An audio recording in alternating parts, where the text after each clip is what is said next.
The law of sowing and reaping does not need your address, it will find you. Whether you believe it or you don't believe it, really don't matter. Because the rules are so clear. You can jump on the tallest building in the city, go to the top of Villaggio and jump and say, I don't believe in the law of gravity. And by the time you get to the ground, the law of gravity will show you that I'm alive and well. So sometimes it's not about what you believe and you don't believe. Make no mistake. You reap what you sow. The law of sowing and reaping does not need your address, it will find you. And the fact that you haven't yet been caught in your act and whatever you are doing don't mean you will not be caught. Before you cast the first stone, please take a minute, examine yourself. We live in a society today where people speak against dignitaries, insult former president, and they will insult sitting president, and insult even Otumfuo Asante. They just insult everybody. No value, no respect for the elderly anymore. What has become of us? Don't speak harshly to an older man. Don't do it. Why? There are serious implications. The pit you are digging for others to fall into, those traps, you will end up in them. It's just a matter of time. Masalakis. Lukusulahan kafatsint. You are setting traps and digging pits for yourself and your children. It's just a matter of time. Make no mistake. One of the attributes of Christianity is long suffering. Long suffering. And the fact that it takes long and it takes time because God gives you a long rope to see if you turn around, repent, or hang yourself. And sometimes people, because God gives a long rope and people get away with things, they think, oh, it's never going to catch up with me. Who told you? It just like a day when your cup is full. The law of sowing and reaping does not need your address or your telephone number or your geographical location. It will find you. When the time comes, the law of sowing will find you with a warrant for your arrest. The Gaddafis of Libya has come and gone. The Mobutus of the DRC have risen and fallen. You, a little tilapia like you are, and you've come into some small position and favor. Nelson Mandela said the other day, he said, the journey is long, so tread softly. This earth you are treading upon, one day it will swallow you. One of these days, I promise you by on authority, in my lifetime, I'll be among those who will see your end. Keep on disrespecting people.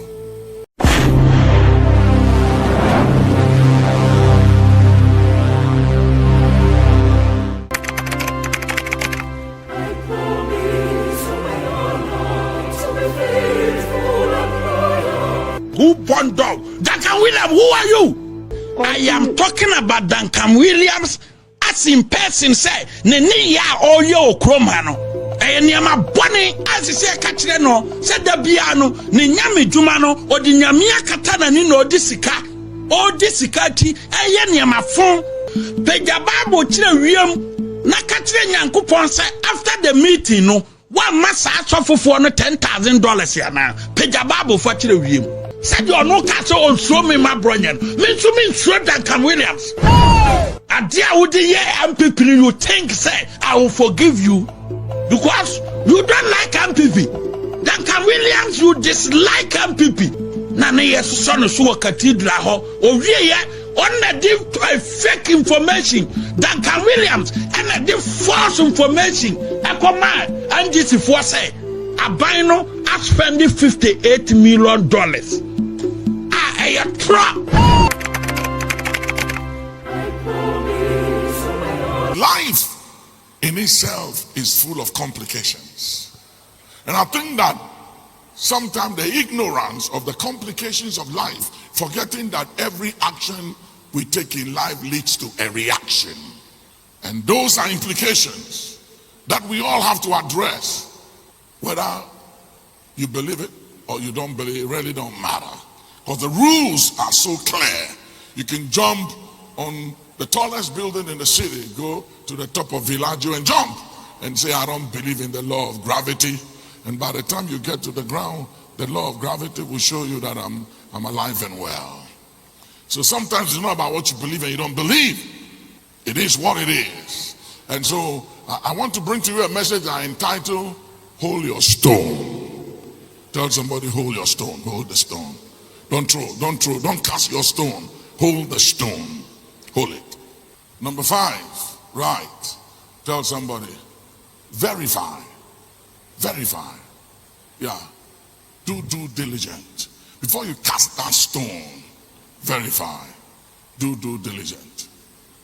Number 6, make no mistake, right? Make no mistake. You reap what you sow. You reap what you sow. Number 7, the law of sowing and reaping does not need your address, it will find you. Tell somebody that the law of sowing and reaping does not need your address, it will find you. Hey, Kesola Isamahadaya. You see, this is the hypocrisy of man. In the very act she was caught. And nobody in any way, commits adultery on their own. It takes 2.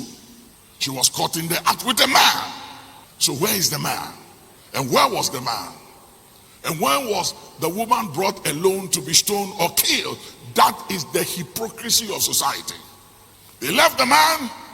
Everyone had a stone in their hands to kill the lady. I wouldn't say the poor lady, but to kill her. So just think and imagine the fact that she was caught in the act, and they, for whatever reason, possibly maybe in the same act, but they haven't yet been caught. And the fact that you haven't yet been caught in your act and whatever you are doing don't mean you will not be caught. And that doesn't give you the right to throw stones at others, because every one of them, ladies and gentlemen, was guilty of something. Maybe they were not guilty in adultery, but they were guilty of something, because the thing here is, if you look at the text very carefully and you examine the text and you look at the pretext and the protext and the context of the text, you realize that everyone was guilty of something. And Jesus categorically made it plain. He said, anyone among you who is not guilty of something, let him or her, young or old, have the audacity to cast the first stone at this woman. And he went on writing everybody's sin on the ground. That this is what you are guilty of. You want to cast the stone. This is what you are guilty. And the Bible said every one of them were what? Convicted. Before you cast the first stone, please take a minute, examine yourself.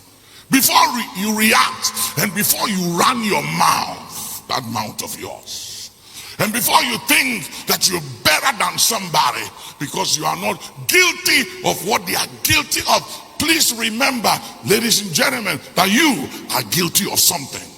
I know you believe that you have information. I've spoken to people who say, Papa, if you know what I know about this person or these people, if I open my mouth, they are finished. And they know I have information on them. If you live your life by the information you have on people, and you are the kind and type that think you can thrive in life by what you know about people and by what you have about people, you are joking. Make no mistake, you are setting yourself up for trouble. I'm telling you, it's just a matter of time. It will catch up with you, because you are playing God. And when you play God and you are not God, you will never survive. And I've seen people trying to play God in this life.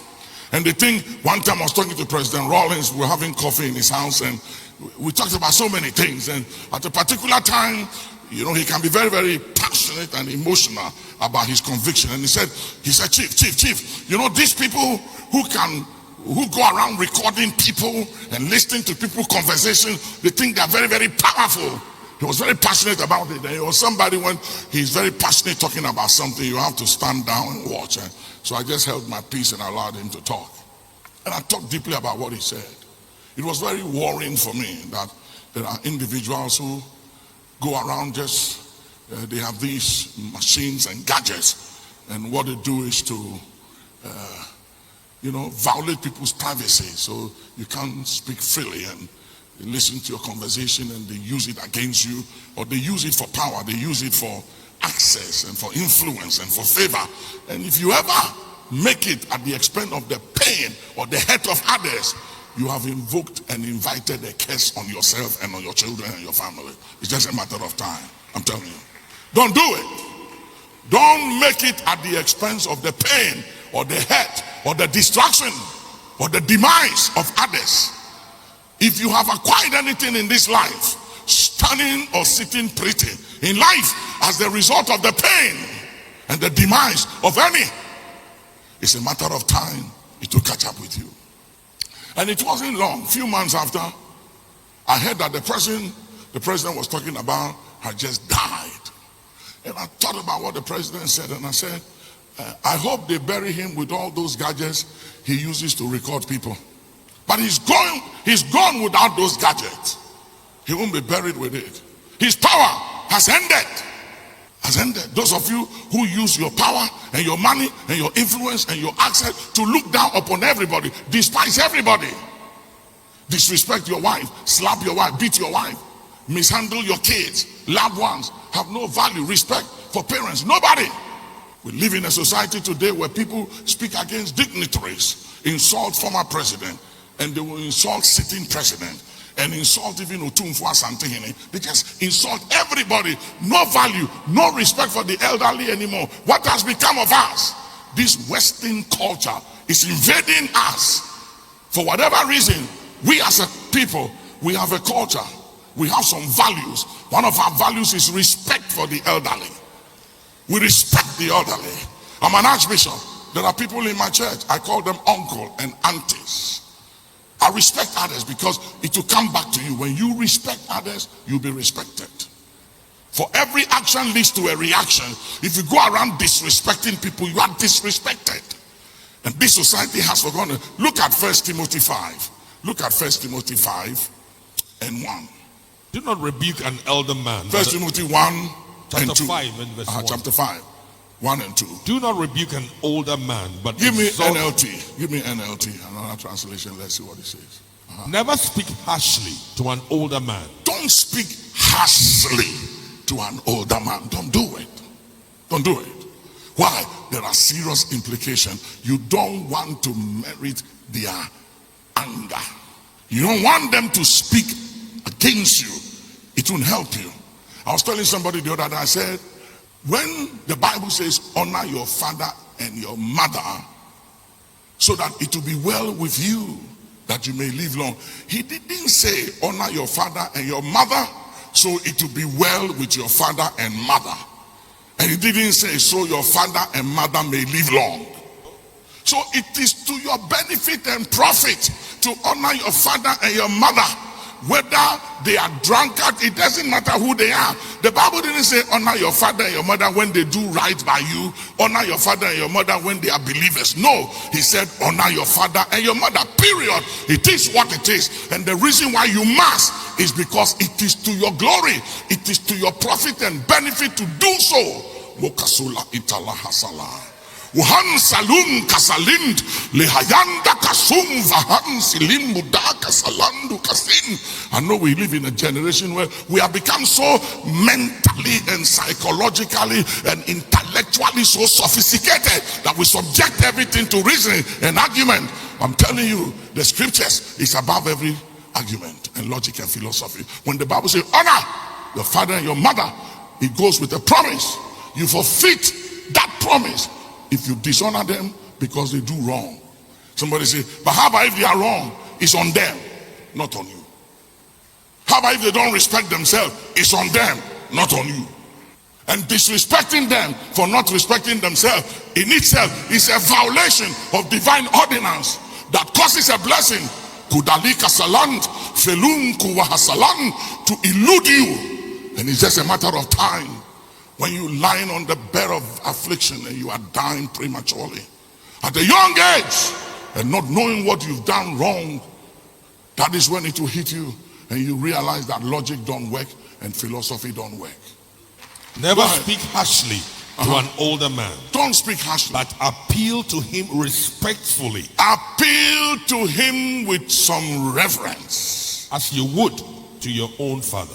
Appeal to him with some reverence, as you will to your own father. Go ahead. To the younger men as you would to your own brothers. To younger men.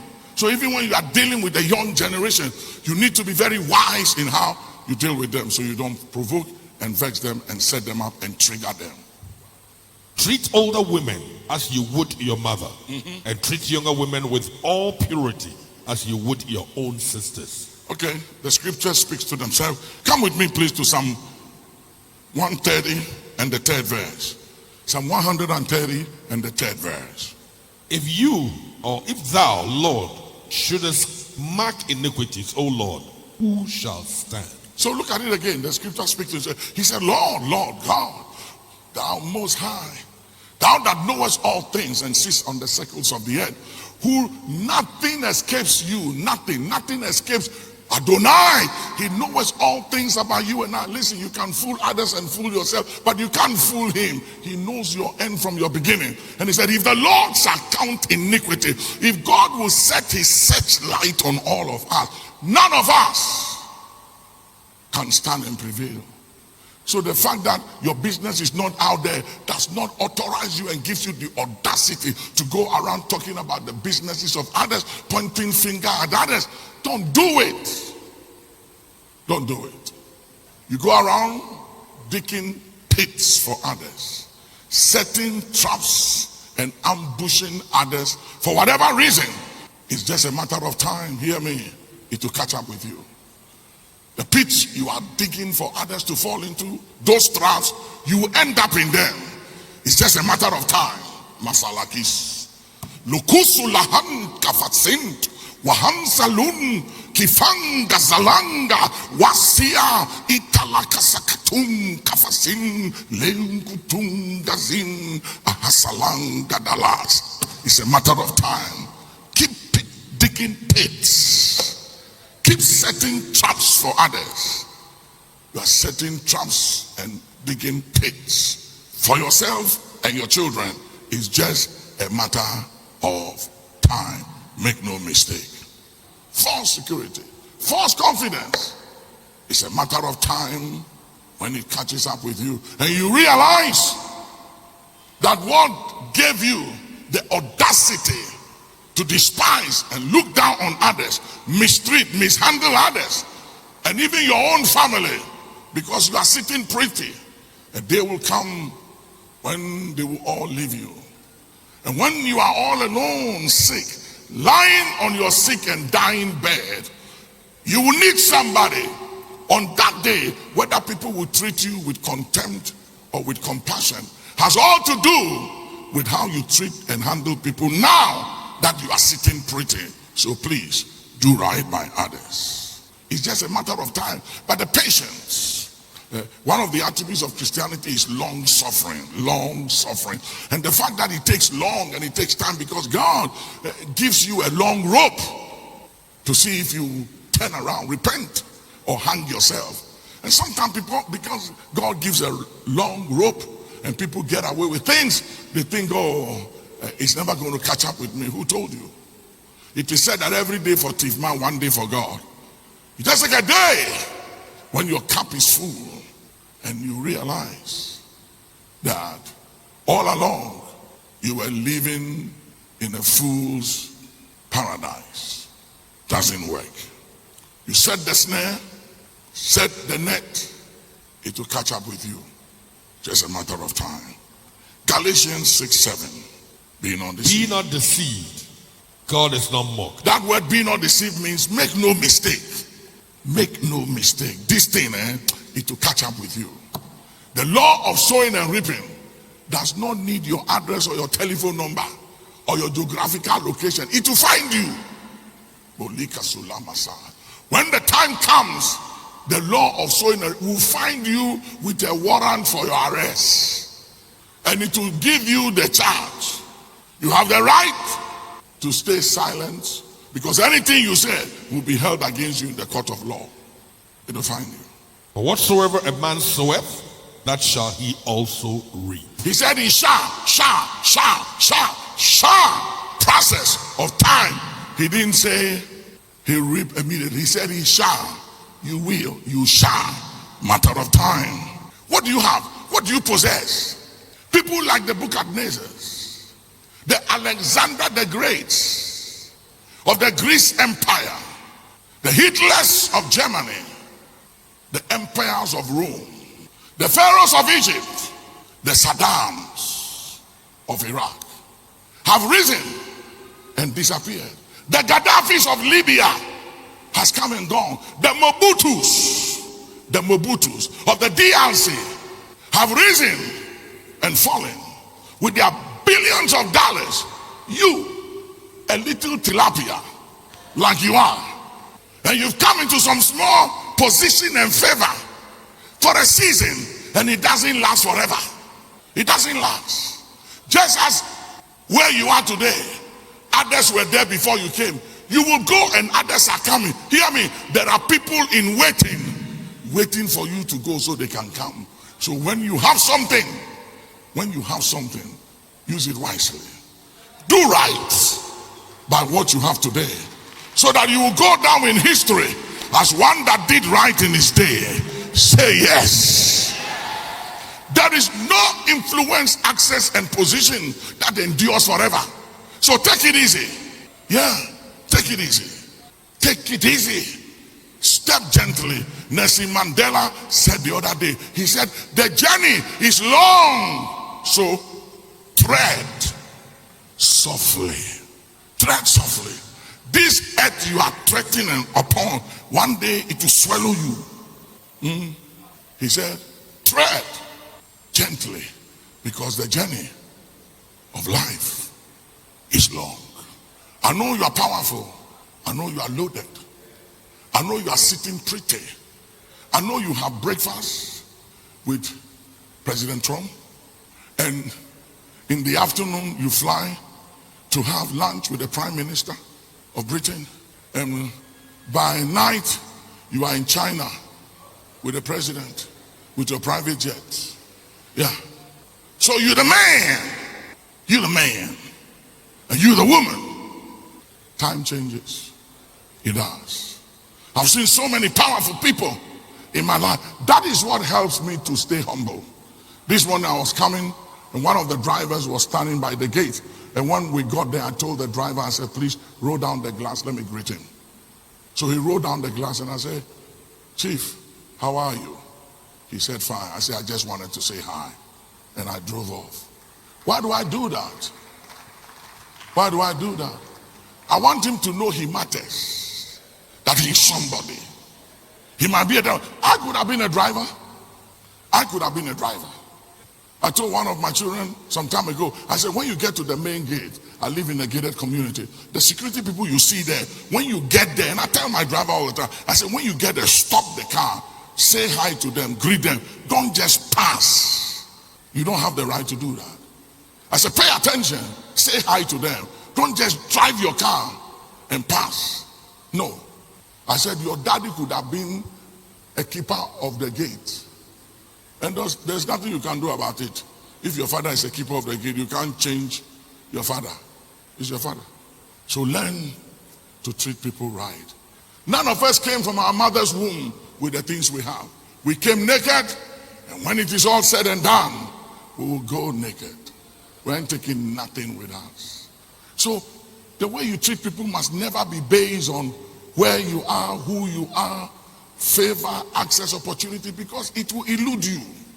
I was telling them in the first service that one of the things I like about this president, since the days of when he was in parliament, he and the wife Lodina, they return calls. If you call him even today, I'm not talking about me, I'm talking about ordinary people who knows him, and he don't pick your call, he will call you back. In matters of days, weeks, he'll call you back and say, oh, sorry, I missed your call. Did you call? That is maintaining your humanity even at the height of life. At the height of life, you must never lose your humanity. For those of you who lose your humanity when it comes to the way you treat people because of where you stand today and what you have, listen, it can elude you tomorrow. Please hear me. It can elude you.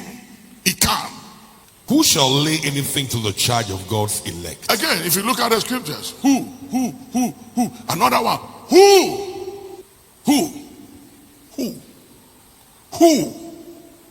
It means no man or woman is qualified to bring an accusation or a charge against another. God said, that is a right reserved to me, the Creator, the Most High. So he said, who? I know you in and out. And I've seen people who have been forgiven of so much, and yet they are so unforgiving that when I look at them, I ask myself, who is this human being? So forgiven of so much, have received mercy of so much, and yet you never show anyone mercy. Who are you? For blessed are the merciful, for they shall obtain mercy. There are people in life, they are forfeiting their own mercies because they don't show mercy to anybody. They don't show kindness to anybody. They are not nice to anybody. They despise everybody. They look down on everybody. A day will come, one of these days, I promise you by on authority, in my lifetime, I'll be among those who will see your end. Makusala. Masala kasatan katsin falun salam divi suvaya katin dekatum. Yasala katum musila kahasala. Keep on enjoying. Keep on disrespecting people. Keep on thinking that you have arrived. But don't forget, others better than you have come and gone, and life is still ongoing. So when you are sitting pretty, when everything is working for you, still maintain your humanity. Don't lose it. Don't lose it. Romans 14:4. Who art thou that judgest another man's You servant? see the word, it keeps coming. Who? It keeps saying who? Who means no man, no woman, no one. Listen, it doesn't matter. I know people who are very principled and very cultured and very well behaved and very brought up. They are not corrupt. They are very nice people, but they are guilty of something. Oh yeah. You know, I'm not shocked and surprised about things I hear by anybody anymore, because I've seen some things. I've seen some things that sometimes I've come to the conclusion that people who always portrays themselves to have integrity, na lie, or truthful, or what, kromful, kwakwe. It's a matter of time. When issues come up on them, you realize that those of us who don't have much integrity, by grace may be better than them. Yeah. I was telling somebody, I said, me, I don't have integrity. I lost it a long time ago. And let me put it in the right context, because Jesus had no reputation. He was a man without reputation. The Bible said, for the joy that was set before him, he despised the shame, and one that humbled himself even to death and emptied himself of all reputation. And the Bible said, woe are you if all men speak well of you. You are not a good disciple. I'm not saying you shouldn't build, integrity. You shouldn't have integrity. That's not what I'm saying. But I'm saying, don't go around throwing your weight on everybody. That I'm the only righteous person. Don't do that. It's hypocrisy. Don't do that. Don't do that. Psalm 56, verse 5 to 7, NLT. Psalm 56, 5 to 7, NLT. They are always twisting what I say. They are what? Always twisting what I say. They are what? Always twisting what I say. There are people like that. All they do, as I'm preaching right now, there are people watching this service, and all they are watching this service for is to twist something that I've said, to use it to get hits and make money. But such people, they don't end well. Go ahead.